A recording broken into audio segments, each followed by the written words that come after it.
Shotgun with Charlie.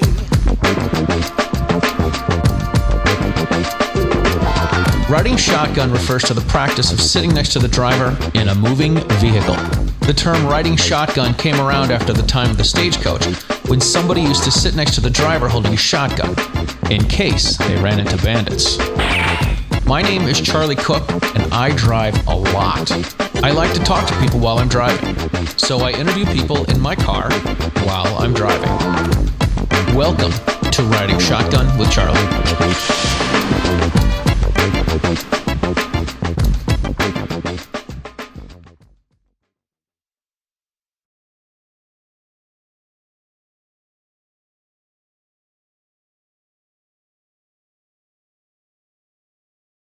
All right, before we start this episode of Riding Shotgun with Charlie, if you are new to the channel, please subscribe to the channel.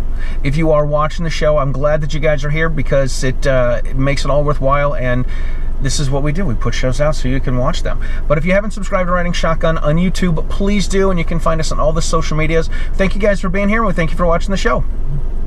All right, welcome to this episode of Riding Shotgun with Charlie. Today we are outside of Dallas, Texas, and we are at the Alternative Multimedia Conference, and we have with us State Representative Candidate, DC Project gal, Second Amendment advocate, the co-leader of the 1 million moms. 1 million moms against gun control, Rebecca Schmoe. Hello. Oh my God, it is so good to have you on the show. This is so. There's a little backstory here. The DC Project was in DC a couple of weeks ago and doing all their DC Project girl stuff, and you were with Amanda Suffecool. Yep. And whoops, woo. Okay, we're using a borrowed stagecoach, and we don't quite know how it works. But by the time the powers that be know that this happened, it'll be too late. Anyway, so you were at the DC Project with Amanda Suffecool, and you guys were talking about me. Yes. Usually good. Yes. And then it came up that you haven't been on the show. Never ever. Never. And then somebody else was like, I haven't been on the show either. So I get these text messages from Amanda, and she's like, Rebecca hasn't been on the show. When are you going to have Rebecca on? And this person hasn't been on the show. And then you sent me pictures of everyone looking all pissed off because they haven't been on the show. I'm like, come on, man. It was emotional blackmail. I'm not afraid to say that. And I'm here. Woo! It worked. It worked. This is it. It worked. Why do we do this? Because it works. All right. I do want to thank Rob Campbell and Amanda Suffecool for letting us use their stagecoach. They have a show called Eye on the Target Radio, which you all should be listening to on Sunday evenings. You can watch it on Facebook. You can watch it on the YouTube, but you can listen to it on radio as well. So you need to check them out. They're letting us use their car while we are here in Dallas. And we got Rebecca. Let's talk. All right, so you have a lot going on. How did you become a gun girl? How did you get into firearms? Like, you grew up in Kansas, right? Yeah. And we're not in Kansas anymore. We had to say this and get it over with. I'm clicking my ruby heels as we speak just to get out of this conversation. Right. I'm just wearing mine. I'm not clicking mine. So, did you grow up around firearms? I did. My dad's a hunter, so I grew up hunting with my dad, with my family, and honestly, with boyfriends. You know, I would specifically look for boyfriends who were into hunting so that I could, have extra time hunting. So extra time. Is that what they call it in Kansas? Yeah, well, I mean, we were hunting for something, but oh my. It's not that kind of show. No, it was really, my dad taught my sister and I from a very early age that is about respect for the firearm and what it can do. Yep. And it's about respect for life and protecting those that you care about and feeding your family. And so it has been ingrained in me forever. I'm not really a gun girl, though. I mean, I like guns and I shoot guns and I'm around a lot of guns a lot of times. but I'm a rights girl. And so even if, I mean, I've got so much going on right now, so even if I can't get to the range or I can't get to the gun shop, I am consistently every day educating people on what their rights are and how we protect them, so that all of the consistent 24-hour day gun people can continue to live that life. This is something that the more I talk to folks that are activists, that are out here fighting for our rights, it seems like we're the ones that shoot the least. Right? We don't have time. We don't have time. We're busy trying to protect the ability for everybody else to do it. Right. And I guess when I started getting into this, I figured, well, all of these people that are fighting for these rights, these must be expert shots. Right. Not necessarily the case. Some of us are more expert than others. Right. And look, I like punching holes in paper, which is cool. So how did all this parlay into the Million Moms Against Gun Control? All right, so 10 years ago-ish, when everybody was watching the horror of Sandy Hook, and then the other moms came out, and speaking of emotional blackmail, they tried to sell the nation on the idea that all moms wanted gun control. Moms hated guns, they were scared of them, their kids were scared of them. Well, someone like me, who was married to someone who worked nights at the time, I lived outside of our city limits, and I had 3 young boys. Well, I'm their first line of defense. I'm their only line of defense. It takes the sheriff's office 15 minutes to get to my house if they decide to show up. Right. If I can get to a phone to call them for them to make the decision to show up. Yep. And so I took great exception. I don't get offended ever, but I was really offended by that side telling me that I was safer without a way to protect my family. And so I started looking around for like-minded people, and you go to social media and type in guns or whatever, gun rights, and 1 Million Moms Against Gun Control popped up. Heather Marchese was the original founder, and so there was already a Facebook page out there, and so I just started following and commenting. Pretty soon they put me in charge of the Kansas page, and then shortly after that they said we need help on the national level, so I started doing that. That's how I met Mary Callison. Mary Callison. Who you've had on the show. I've interviewed Mary in Chicago. She is a hoot. She has the best laugh in the history of the world. I love Mary. She is so much fun to be around. She is. But she and I really, at this point, Heather has stepped away due to life stuff, because it's been a decade. And so we've seen a lot of people come and go. Sure. They were great help while they were with us, and we've replaced and have great help from other sources now. But Mary and I really kind of run that whole thing, and all we really do as far as 1 Million Moms Against Gun Control is that we bring the other side of the mom voice, and we actively hook people up with information close to them. So if you're a woman, or really anyone, and you move to a new area, and you can contact us, the 1 Million Moms Against Gun Control, and we will find you a reputable training in your area if that's what you want. We will hook you up with people who are actively protecting your rights in your area, so you can be plugged in there. We kick a lot of our people who want to be involved at the state level to the DC project, and so that way everybody can get plugged in and get the information that they need in real time. And generally speaking, we can get people within about 50 miles from where they're located. Well, that's cool. Because we've been doing it for a decade, so we've made a lot of connections. We've done a lot of networking, and Mary's outstanding at that. She is the people person by far. Everybody loves Mary. She's amazing. Oh my God. So she walks up and everybody, Mary, and then she's like, Rebecca's over here too. Right. It is hard to play second fiddle against Mary. It is. It is. Her personality is bigger than Texas. I'm pretty sure. It really is. Yeah. It is. It is. So, the Million Moms,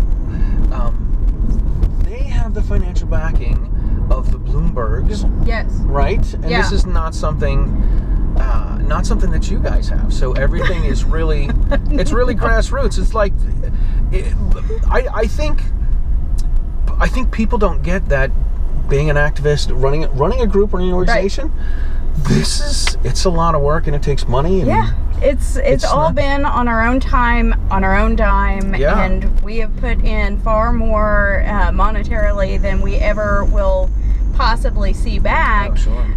But the reward really is from people being more involved, and getting more people involved means more people want to protect their rights, and so it really is just rewarding, building a community. However, Mary and I would certainly be interested in a sugar auntie.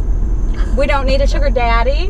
We would like a sugar auntie that will bring us cookies and give us money. I want one too. Right? So if she's got a sister. Yeah. Right? If she's got a sister, we can talk. Yes. Oh my God. Yeah, that's awesome. That's awesome. Do you guys have fundraisers? Is it just a group where you say, hey, listen, we need to try to connect ladies to instructors and ranges and that kind of stuff? We tried to do the fundraising and the boots on the ground in every state. It was a lot of herding cats that didn't want to be herded. I don't know if you're aware, but Second Amendment people, by and large, are very independent. And they really want to do their own thing, and they don't sometimes mesh well in large groups. Right. So that was one of the things that we found out over a decade of doing this. So now we just have affiliates. So we just kick the information to our affiliates, or we give it to the people who are seeking more information. I mean, we did everything from selling t-shirts to trying other fundraising events, and really it took up time, and it was not a good use of our efforts. Right. So on that front, no. DC Project, however, we do fundraisers, and we do them quite often. All right, so let's get into the DC Project, because you are the Kansas representative for the DC Project. I don't know if you've noticed this, but one of the things that I've had is I have my logo. Yes. And I have my logo in teal. Yes. For when I have a DC Project gal wearing on the teal show. Today. I am wearing my logo. You are. You who don't be proud. I know, right? There we go. I thought you said it wasn't that kind of show. I have a shirt on. Oh my. Yeah, it's not really that kind of show. That's the pay channel. So DC Project, how did you get involved in DC Project? Did someone reach out to you? Did you hear about it through Mary? Yeah, really, Mary was part of it. Her and her sister Melissa had gone to DC with the DC Project and spoken about Melissa's nightmare ordeal. Right. That was horrific, and we're very glad that the monster was caught fairly quickly, for all things considered, and is living his life behind bars. But that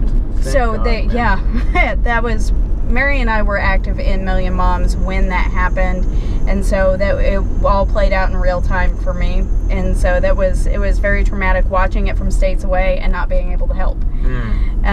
But when they went to DC and Mary explained the whole premise behind DC Project, it was a great idea, and I was super supportive of Mary and the ladies that went. And then eventually, a few years later, Diana Moeller, the founder, contacted me.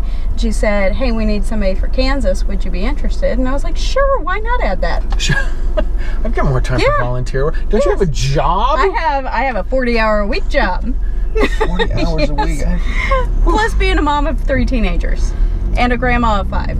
So this whole grandma thing. Yes. Like, I think back to my grandma, and my grandma. This is the stuff that you've seen the TikTok channel where the guy's like, perceptions of time that will mess with your mind or something like this. I look at my age, and I think my grandparents were my age now, but I don't look anything like my grandparents did. But we probably do. I mean, honestly. What are you trying to say? I said we. We probably do. French? Yeah, no, I do not look like my grandfather. Yeah, I probably don't look very much like my grandma either. Right. Grandkids? You're not old enough to have grandkids, girl. Oh, yeah. That's very kind of you to say, but I feel every bit old enough to have grandkids. Okay. I mean, biologically, you're not old enough. Anyway. You got grandkids. Holy crap.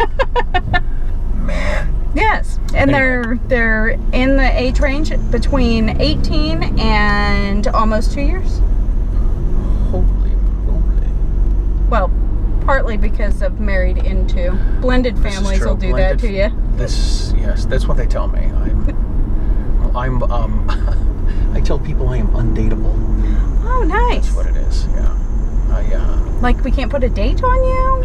Or like you don't eat dates? No, I transcend time. That's what it is. You can cut me all the way through, count the rings, see how old I am.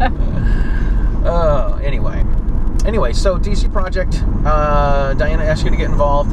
It's another thing that you put time and energy and effort into. Oh yeah.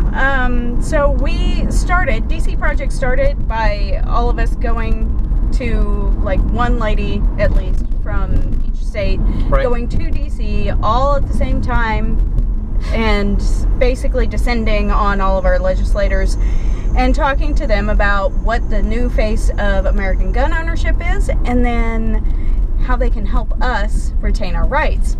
We talked to the friendlies, we talked to the non-friendlies. Right. Thankfully, here, Durbans. thankfully, a couple weeks ago-ish, depending on when this airs, when we went to DC, I had all friendlies. My Sure, group, you're from Free America. Yes, because I had Kansas and Oklahoma and Missouri and Tennessee. And so everybody who saw us, they were all friendly. So it was a really great time hanging out with like-minded This is fun. people. We have nothing to worry about. Everything's good. Not everybody's so lucky. Yeah, this is true.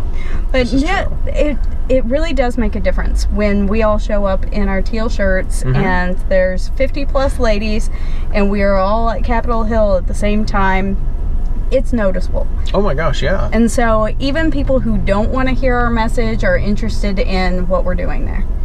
So it is a very good thing. We need more of that. And so now we have started to transition that to also doing it on the state level. Excellent. So hopefully, given my next hat that I will put on, I will be inviting teal shirts to come in. My governor right now, she's up for re-election, and I hope that she loses horribly. But she actually puts on the red shirt and stands on the steps with the Moms Demand. And so it would be a great counter to be able to invite the ladies in their teal shirts to the state capitol so that I can take them around and that would be introduce them to everybody who is that would be totally cool. making laws.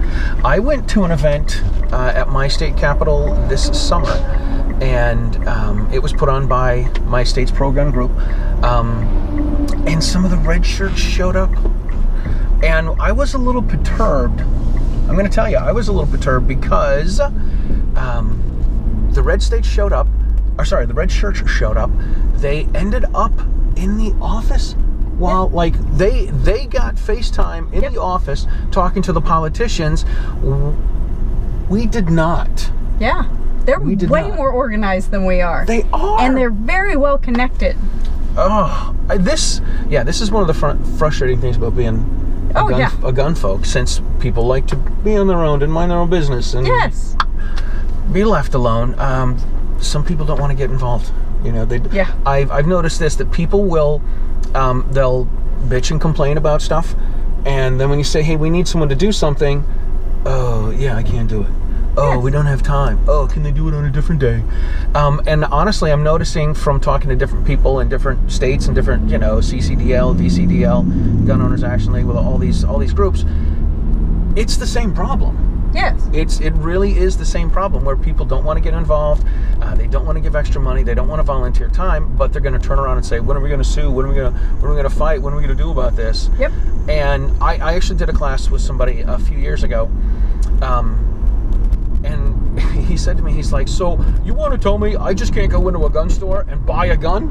I'm like, no, you got to have a class. You got to go through a background check. You got to go through all this stuff.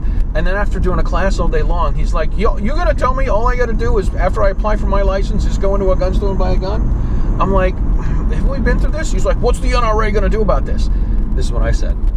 They're waiting for you Yes. to do something. They're waiting for you to send some money. They're waiting for you to call politicians. They're waiting for you to do something. That's Yes. what they're doing. I hear, because I am so active and I'm so forthcoming with my advocacy and I talk about it in every situation all the time. I'm so sorry to everybody who has to hear it over and over, but Right. I'm really not.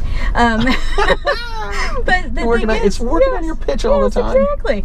But they always say, well, Rebecca, you've got it. Yeah, I've got it. I would love help. I would love some help. Right. If you would come and just stand next to me so it looks like it's more than just my opinion, Right. that would work too. Or Right.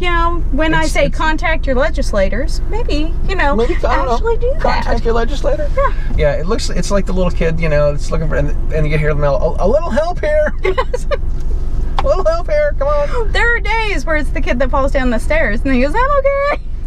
Right. Yeah, that's me on some days. Oh, all right. everything will be fine. It's okay. Good. It's okay. I'm fine. Just a flesh wound. Yep. And a very timely reference. I know. Yeah, so the DC Project is doing awesome stuff, and they're now getting people at the state level. And of course, in the show notes for this episode, we will put a link to the DC Project. Yep. If you're a gal in a state and you want to help out at the state level, please do. Please contact them. There's someone in almost every state. Yes. There's someone in almost every state. I think there might be a couple states where they... I think we even have Rhode Island now. Oh, yes. So right? Rhode Do you Island... know how hard that is? It is a small state. So I know the Rhode Island gal. I haven't had her on the show yet. Her name is Renee Ganji. Yes. She's on the list of people I need to interview, just like you Yes. and everybody else. You should get in touch with your state person, your state DC Project representative, and you can help out at the state level, which is good. Yes, and we very much need that. We need as many teal shirts there, and we will hook you up with a teal shirt if you show up to your state house with us. During It's a free t-shirt. Right. I have a teal t-shirt. Yep. I think I have two. I have two DC Project shirts, and I have one of the masks. I am an anti-masker. I was from the beginning. Same. At the beginning of the pandemic, I'm like, maybe I'll wash my hands a few times a day. Right. I'm going to start doing something. What am I going to do? I'm going to wash my hands like 3 times a day. That should be good enough. I just checked to see if somebody else coughed on their hand before they extended it. Right. You wipe it off on your ass and then. Right. So I only had 4 masks that I wore during the whole pandemic. One of them was the thing. What do you call it? That covers your face. Oh yeah. Right. Yeah. Right. I forget what they're called, and who cares? But I had one from A Girl and a Gun. Yeah. I had one from the Gun for Hire range. I had the one from the Davenport Guns in Iowa. Yeah. And I had a DC Project one. And I would only wear, those were it. Those were it. And I would go into school, right, to my day job, and I would wear Did you guys get to have school during all that? The second year we did, not the first year. But the second year I had a couple schools that were maskers, and I brought my DC Project mask and wore it backwards. I'm not no. And when it first started, I had the whatever the thing is, the cover, the gator. Yes. I would put the A Girl and a Gun thing right on my face, right on my mouth. Right. Yeah, and I'm like, look, if I have to wear this stupid thing, you are going to see that I am pro-gun, and you guys can choke on it. My favorite was the people that would wear the masks. They would complain about the masks, and they would put on the mask that said "do not" or "will not comply." And you're like, Right. I hate to be that guy and point this out, but I saw a mask of a flag that was packaged and was upside down. I'm like, no, the flag's upside. Oh no, it's right. Yeah. They got this right. You're accurate. This is under protest. Absolutely. Yep. Absolutely. No, I was working for the bank during the corporate bank during the height of the reaction to COVID, we had to wear a mask every day, all day long. And I happened to have an office, and my office had a big glass door Yeah. And so I could go into my office or a big glass wall, I guess. I could go into my office and shut the door and take my mask off. And then all of the people that I was responsible for and to make sure that they wore their masks per, orders from above, they could look into my office and see me without a mask. So I refused to do that. I also refused to wear the mask that had the company branded logo on it. Yeah. Yeah. Yeah, forget so that. I found a plain black mask and wore it like a death shroud. Exactly. Yeah. Oh my gosh. No, and I very quickly determined that that was not the company that I wanted to work for. And so I actually found a community bank that's family owned, and I hopped ship and started working for them, and they have been amazing. And there's no masking. So it's freedom. It's freedom, baby. Yeah. Freedom. Freedom. All right, so DC Project, all of this, you being a very freedom-oriented, a very liberty-oriented person, having conservative values, leads to you deciding to make a big decision this year. Yeah, I was kind of thrown into it.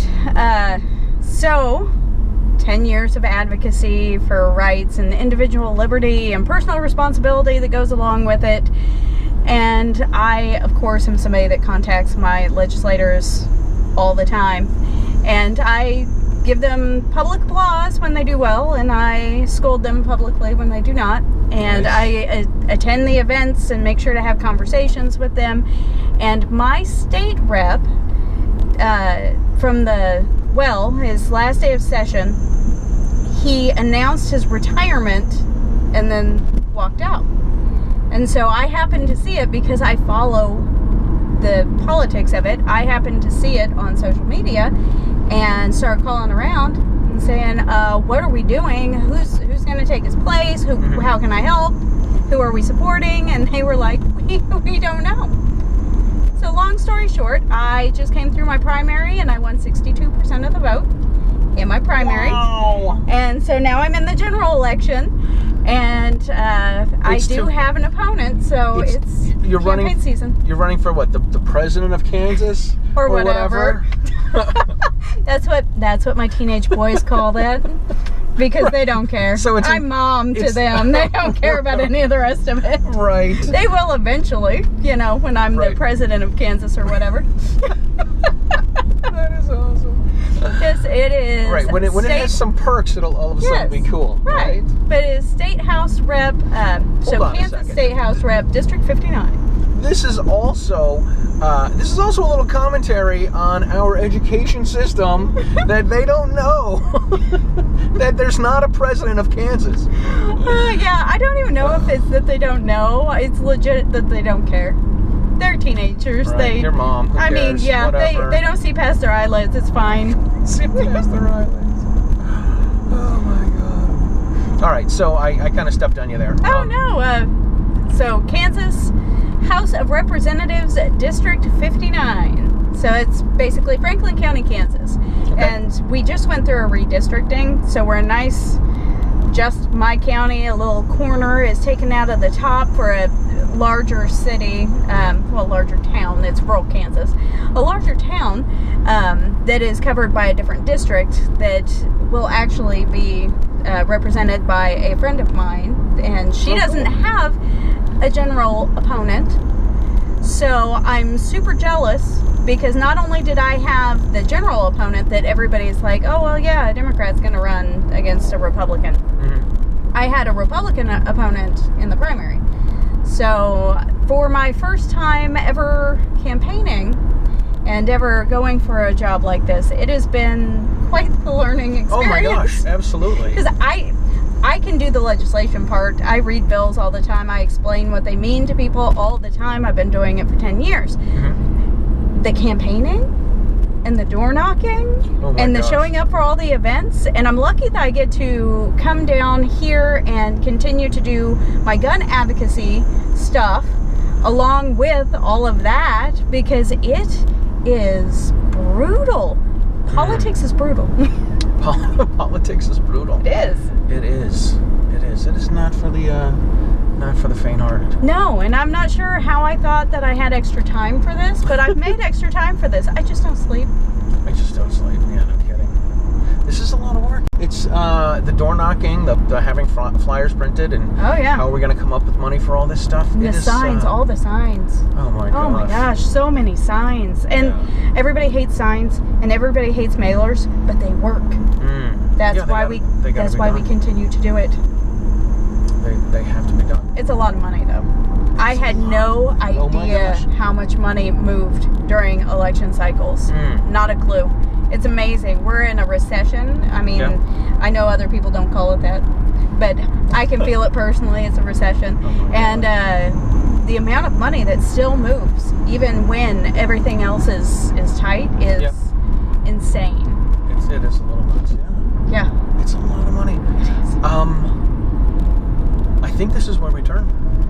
I have no idea. I haven't been paying attention. Wonderful.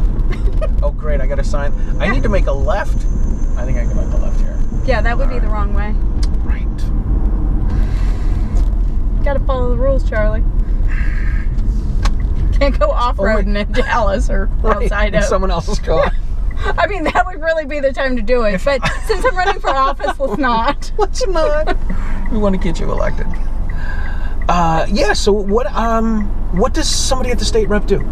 Okay, so basically the job of a representative is to represent your constituents. So since it is literally my neighbors, it's super easy. I mean, I'm in the neighborhood anyway, so I already know pretty much everything that's going on. I kind of have a bead on what our agricultural people need. We have small businesses. We have different distribution centers and things like that. And so my job as representative will be to go and have conversations, because that's easy. Conversations are easy. Yes. Tell me, I started a whole show on having easy conversations. So we have conversations. I find out what they need, whether it's something that they need from their government or something that they need their government to get out of the way of. And then I take that information to Topeka and have that same conversation with other legislators from across the state, because, I mean, even though most of Kansas is rural, we're not all rural. We've got Kansas City, we've got Wichita, we've got districts that look entirely different than where I live. Sure. And so that's when you go and you start compromising, and I know that's a 4-letter word, but you start compromising on yes. Right. But I'm a band teacher. I only count to 4. I have no idea. But you start to compromise on, okay, so this policy is brilliant and it's a great idea for this district, but my job is to say, okay, is it constitutional? Because if it's not constitutional, then we have no business doing it. Right. And if it is constitutional, is it a good idea? Are we going to save money or make money? As far as the people, not the government. Right. The government shouldn't be making money anyway, but I digress. The only money the government has is ours. Our money. And so it really is. Is it a good idea, and is it constitutional? Can we do it? Should we do it? And so it really all boils down to just looking at a bill and saying, guys, we have no jurisdiction here. And then going back to my constituents and saying, hey guys, this was a great idea. I think that this should be done. I'll be the first one to support this if we do it, but it cannot be done by the government. This is not the government's business. Right. Let's find a better way. Because, I mean, private sector does everything better and cheaper anyway. Totally. Everything. Have you, do you know who Laura Carno is? I do. She and I are friends. She is awesome. Her book is called Government Ruins Nearly Everything. Every time she puts something up that's talks about the government, I always use the hashtag nearly everything. Nearly everything. She is awesome. And she likes cheesy corn. We discovered that at the Kansas State Rifle Association dinner several years ago. Because that's a thing in Kansas, cheesy corn. Cheesy corn? Yeah. What is cheesy corn? I have no idea. It's corn. It's corn. And it's delicious. It has the juice. But I have never made it, so I have no idea what's in it. Is it dish like cheesy corn? Talk to me here. Yeah. I don't. I'm not even sure. I don't know if it's cream cheese or if it's like cheddar cheese or what kind of cheese. We got the woo-woos going we here. got the po-po. Not after me, which I got to tell you, we are over 150 episodes, never been pulled over. Yeah, I was going to say, why would you say that now? We're not done. I know. Not yet. Yeah. Cheesy corn. Yes. What is it? So is it popcorn? Is it No, corn with cheese? it's actual corn. Like, yeah, I mean, just like steamed corn, boiled. I don't know. I've never made it. And it has cheese in it. And it's amazing. All right. I will have to have cheesy corn when I get to Kansas. Ask Laura. She's in Colorado, but she knows about the cheesy corn. So Laura's got the great book, right? When last time we were at Gun Rights Policy Conference in person, she's like, how come all of you guys call each other brother and nobody calls me sister? So I'm like, all right, you shall be known as my sister from the different mister. Sister Laura? Yes. So she loves when I call her sister. I need to have her on the show, too. I need to get to Colorado. Yes. That's what I need to do. Yeah, you might want to avoid parts of Colorado. Right. They're not Kansas. They're Colorado. It's not Kansas anymore. Exactly. All right, listen, we need to wrap things up. We got to get back to the AMMcon. Yeah. How can people find you and all of your stuff? Oh gosh, okay. I know, we're going to write down the list here. Here we are. All right. Million Moms. Million Moms, so it's 1mmagc.org. And then dcproject.info. And you can find my political stuff at RebeccaSchmoe.com. And then I am on Facebook and Instagram. I stay away from Twitter because it's a whole bunch of trolls that want to be fed. I can't do Twitter. Yeah, it's angry. I don't have time for the angry. I get that you can fight on all social media platforms, but it seems like Twitter is exclusively fighting. Yes. Yeah. I don't have time for that. I don't have the energy. No, I'm in politics. I get enough of that. Fighting enough. All right, well listen, we are going to wrap things up here. We're going to put links to all of your groups. I'm going to try to get this out before the election. Okay. So maybe you can use it. Yes. Thank you for watching this episode of Riding Shotgun with Charlie. If you are not a member of the Second Amendment Foundation, you can join at saf.org. It's only $150 for a lifetime membership. You need to check out all of the Pro Freedom podcasts in one place at sdrn.us. That is the Self-Defense Radio Network. And if you enjoy the show, you need to share the show, whether you will share it from YouTube or you share it as the podcast version. You need to make sure you do that. And we thank you guys for watching the show. Thank you so much for being on. Thank you. And I'll tell Amanda that you finally had me on. Oh, jeez. All they do is bust my cookies.